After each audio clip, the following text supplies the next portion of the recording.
बिस्मिल्लाहिर्रहमानिर्रहीम। अस्सलाम वालेकुम। आजकल सोशल मीडिया पर और तकरीबन हर टीवी चैनल पर एक ख़बर गर्दिश कर रही है जो कि कोरोना वायरस से मुतल्लिक है कि कैसे ये वायरस पूरी दुनिया में फैल गया और लोग इस खौफ में हैं कि न जाने ये वायरस कितनी जानें ले बैठेगा। और दूसरी तरफ हमारे पाकिस्तान में एक मौजू जो ज़ेर बहस है वो है औरत मार्च।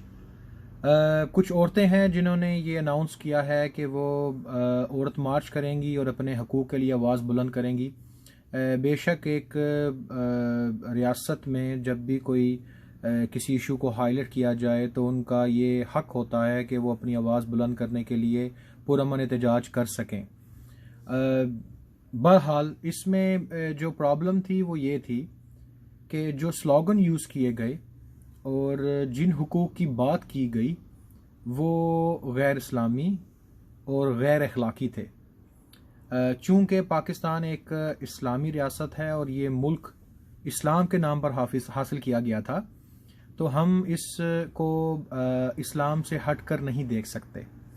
अब जैसे इस मौजू का, इस प्रोटेस्ट का जो स्लोगन है वो है मेरा जिस्म मेरी मर्ज़ी।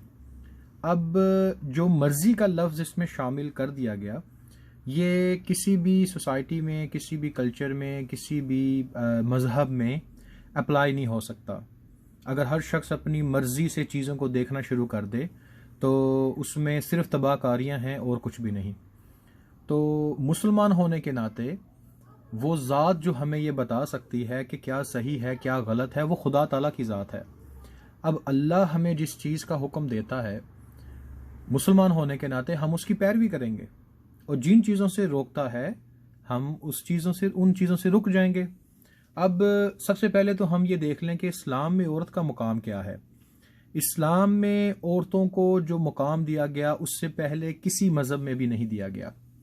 इस्लाम ने औरतों को वोट देने का हक दिया, जबकि पिछले स्क्रिप्चर्स में ऐसा राइट वुमन को नहीं दिया गया था। बल्कि यूएस में भी पिछली सदी के स्टार्ट में औरतों की राय को अहमियत नहीं दी जाती थी, और कुछ सदियों पहले तो ये बहस होती थी कि क्या औरत वाकई कोई रूह रखती है, यानी औरतों को यूं समझा जाता था। और तारीख इस बात की जो गवाह है कि इस्लाम से पहले लड़की पैदा होते ही उसको जिंदा दफना दिया जाता था। तारीख इस बात की गवाह है, हम वो रेफरेंसेस चेक कर सकते हैं। तो इस्लाम ने जो है औरतों को बराबरी का जो है मुकाम दिया, और इसकी मिसाल ऐसे है कि इस्लाम में मर्द और औरत बराबर हैं। इस्लाम में मर्द और औरत बराबर हैं मगर एक जैसे नहीं हैं। इसकी एक छोटी सी मिसाल लेकर उसको समझ लेते हैं कि कैसे बराबर हो गए और कैसे एक जैसे ना हुए।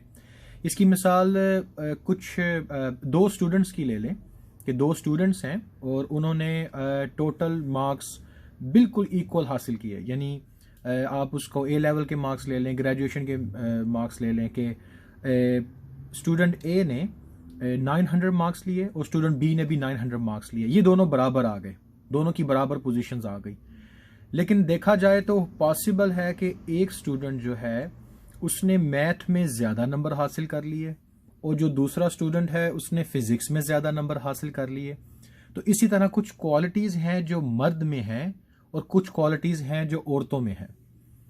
अब साइंस भी इस चीज़ को मानती है कि औरत मल्टीटास्किंग ज़्यादा अच्छे तरीके से कर सकती है बनिस्बत के मर्द के। मर्द एक टाइम पर एक चीज़ पर फोकस कर सकता है अच्छी तरह, 2 या ज़्यादा से ज़्यादा 3। इसके एक्सपेरिमेंट भी हो चुके हैं। और औरत जो है वो मल्टीटास्किंग में एक्सपर्ट है कि वो एक टाइम पे बहुत सारी चीज़ों को डील कर सकती है। इस्लाम वो पहला मज़हब है कि जिसने औरत को विरासत में हक दिया। विरासत में, और अब इस पर भी लोग उंगलियां उठाते हैं कि विरासत में जो हक दिया वो मर्द की निस्बत थोड़ा दिया। अब ये एक इल्मी बहस है, लेकिन चंद जुमलों में मैं इसको यूं ख़त्म करता हूं कि औरत बेशक अपने माँ बाप की विरासत में अपने भाइयों से कम हिस्सा पाती है, लेकिन उसको साथ साथ एडवांटेज ये भी है कि वो ना सिर्फ अपने माँ बाप की विरासत से हिस्सा पाती है, बल्कि बाद में वो अपने शोहर की विरासत से भी हिस्सा पाती है। अब ये एक इल्मी बहस है, इसको मज़ीद तफसील में ज़रूरत नहीं इस वक्त इस चीज़ को बहस करने की, लेकिन ये कहना इस वक्त काफ़ी है कि विरासत का हक़ जो औरत को मिला वो कुरान मजीद पहला स्क्रिप्चर है कि जिसने औरत को ये हक़ दिया। उसके अलावा आप रिश्ते देख लें कि अल्लाह ताला ने इंसान को, मुसलमान को कितने खूबसूरत रिश्ते दिए। माँ का रिश्ता ऐसा रिश्ता कि जिसके कदमों में जन्नत रख दी गई, और माँ को प्यार से देखने का सवाब हज के बराबर कर दिया गया। आपके पिछले सारे गुनाह माफ़ हो जाते हैं। लोग आजकल ये शिकायत करते हैं कि हज महंगा हो गया। हज अब भी अवेलेबल है, हर वक्त अवेलेबल है। अपनी माँ को प्यार से देखें तो आपको हज का सवाब मिलता है। उसके बाद आप बीवियों के हकूक़ देख लें कि इस्लाम में बीवी के हकूक़ ये हैं कि औरत जो है वो, मर्द जो है वो औरत पर हाकिम है। हाकिम इस सेंस में है कि उसका ज़िम्मेदार है, उसकी रिस्पॉन्सिबिलिटी है। इसकी एक छोटी सी मिसाल लेते हैं कि अगर मर्द पैसा कमाता है, मर्द काम करता है, तो उस पर फ़र्ज़ है कि वो पैसा 100% अपनी ज़ात पर खर्च नहीं कर सकता।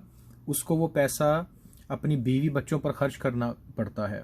जबकि बीवी अगर पैसा कमाती है तो वो उस पर फ़र्ज़ नहीं, इस्लाम में उस पर फ़र्ज़ नहीं कि वो पैसा अपने घर पे लगाए, अपने शोहर पर लगाए या अपने बच्चों पर लगाए। तो इसके अलावा हुज़ूर अलैहिस्सलातु वस्सलाम के ज़माने में